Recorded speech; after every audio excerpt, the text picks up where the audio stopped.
It's a book Imagineering, and it will be launched. But you're lost and late.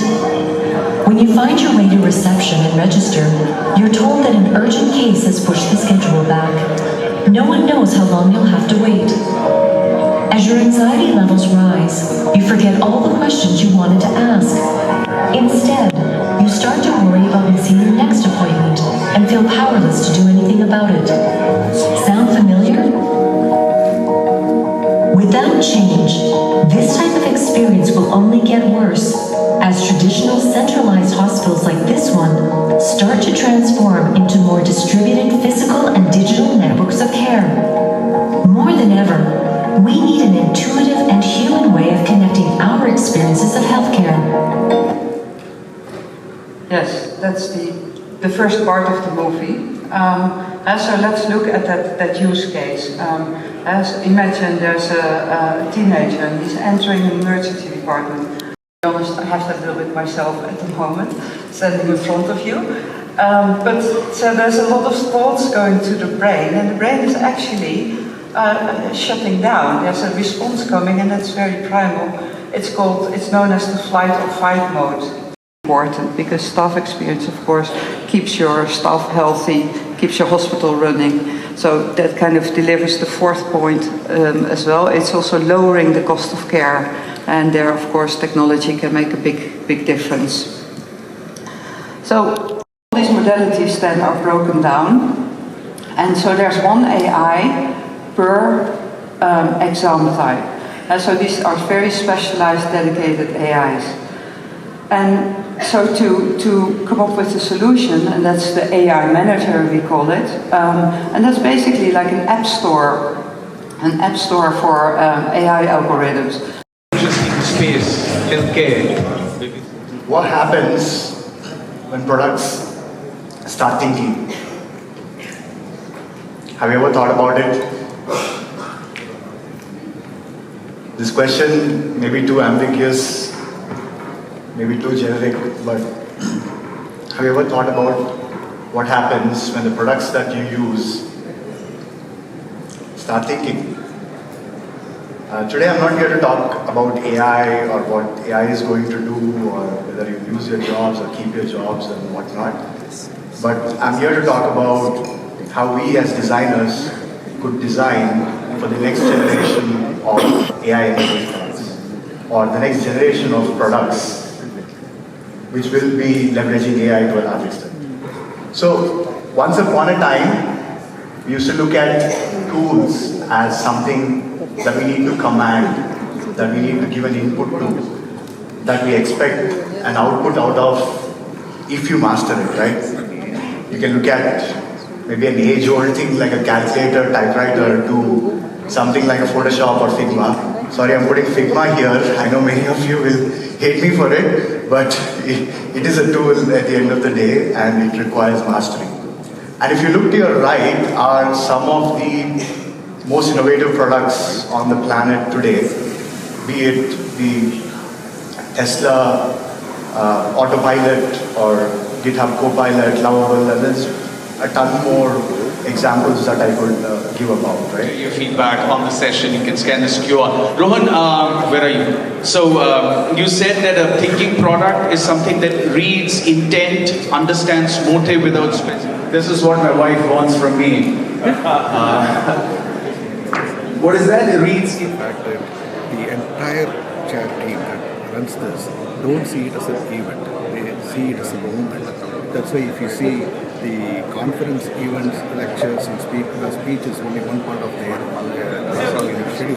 But there are so many other activities that they do in terms of taking design to where it matters, in terms of creating capabilities by interfacing with education programs, and also trying to create a kind of confidence in all the designers, budding designers, in how they will shape their career, how they will take design to their organization, and more.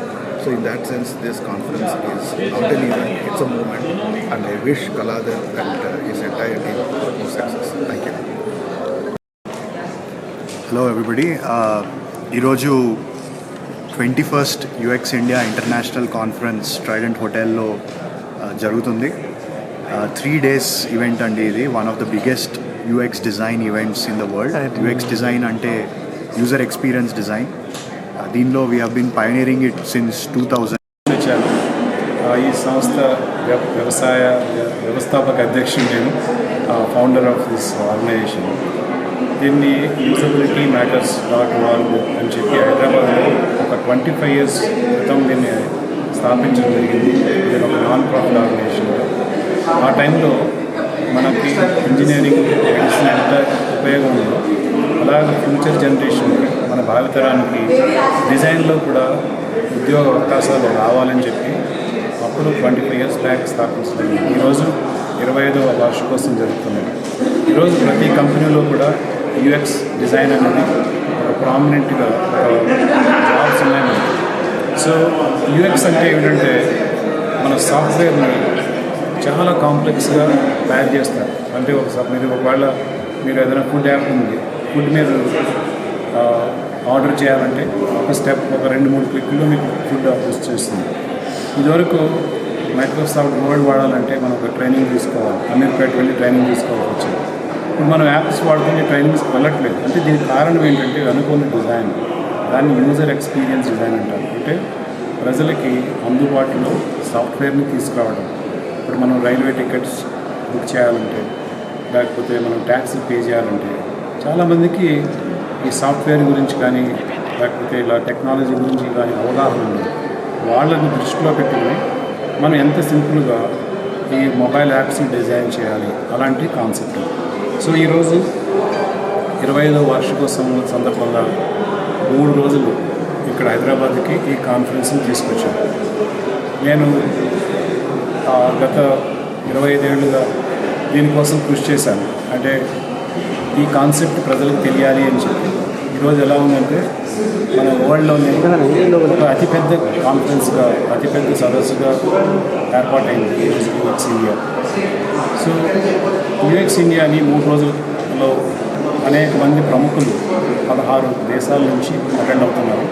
అలాగే 1500 మంది ఔత్సాహికులు, అంటే software కంపెనీస్లో పనిచేసే వాళ్ళు, government officers నుంచి, universities నుంచి, students నుంచి, professors అందరూ కూడా ఈ సదస్సుకు వస్తారు. ఎందుకంటే ఇది వరల్డ్లోనే టాప్ 3లో పెద్ద సదస్సు, ఇండియాలో నెంబర్ 1 సదస్సు. ఇలాంటివి మనకి చాలా రావాలి. కానీ ఇప్పుడున్న పరిస్థితుల్లో నేను రీసెంట్గా ఒక 2 వారాల క్రితం అమెరికా అధ్యక్షుడు డొనాల్డ్ ట్రంప్ గారు అమెరికాకి ఒక డిజైన్ సంస్థని ఆయన అనౌన్స్ చేయడం జరిగింది. అంటే అమెరికాలో ఉన్న గవర్నమెంట్ 26,000 వెబ్సైట్లన్నీ కూడా ఈ సంస్థ ఫైనల్గా చూసి రివ్యూ చేసి ఎస్ ఇది అందరికీ ఉపయోగపడుతుంది అని జస్టిఫై చేయాలని చెప్పి ఆయన అనౌన్స్మెంట్ ఇచ్చారు.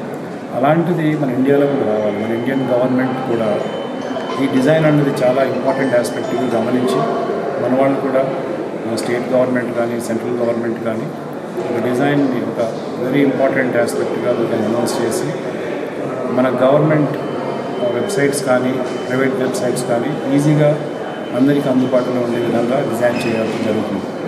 సో ఈ సందర్భంగా మేము 25 years నుంచి ఎన్నో కార్యక్రమాలు చేయగా ఇప్పుడు ఆర్టిఫిషియల్ ఇంటెలిజెన్స్ ఎప్పుడైతే ఇప్పుడు కొత్తగా రావడం, ఈ యూజర్ ఎక్స్పీరియన్స్ అన్న దాన్ని ఒక నెక్స్ట్ లెవెల్ తీసుకెళ్ళడం జరుగుతుంది.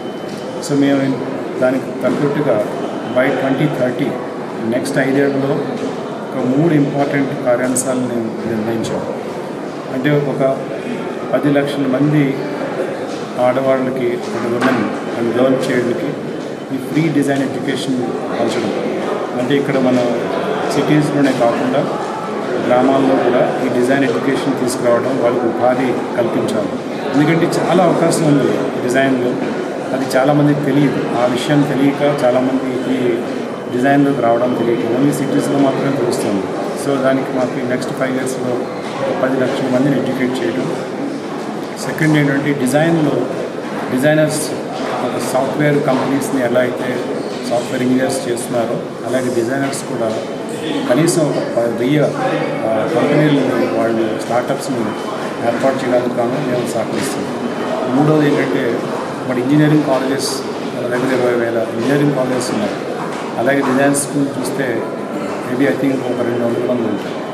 సో దానికోసం అని చెప్పి ఈ డిజైన్ ఎడ్యుకేషన్ని ప్రతి గ్రామానికి కూడా ప్రతి స్కూల్లో కూడా ఏర్పాటు చేసే విధంగా ఈ సంస్థ కృషి చేస్తుంది. సో అందరూ అన్ని కంపెనీస్లో ఉన్న డిజైన్ హెడ్స్ అంటే మన వైస్ ప్రెసిడెంట్ ఇలా కంపెనీలో డిజైన్ మీద కానీ డైరెక్టర్స్ కానీ వీళ్ళందరూ కూడా దీనికి ఆల్రెడీ మాతో ఒప్పందం కుదుర్చుకున్నారు. సో మేము యాజ్ అ కమ్యూనిటీగా వీళ్ళందరినీ సహకారంతో మన ఇండియాని నెక్స్ట్ సూపర్ పవర్ ఆఫ్ డిజైన్గా చూడాలని, నెక్స్ట్ 5 ఏళ్లలో మన ఇండియా ఎలా అయితే సాఫ్ట్వేర్కి డెస్టినేషన్ ఎలాగో డిజైన్కి కూడా ఇండియా డెస్టినేషన్ కావాలని ఆశిస్తూ ఈ కార్యక్రమాన్ని దిగ్విజయంగా జరగాలని కోరుకుంటున్నాను. వాలంటరీగానే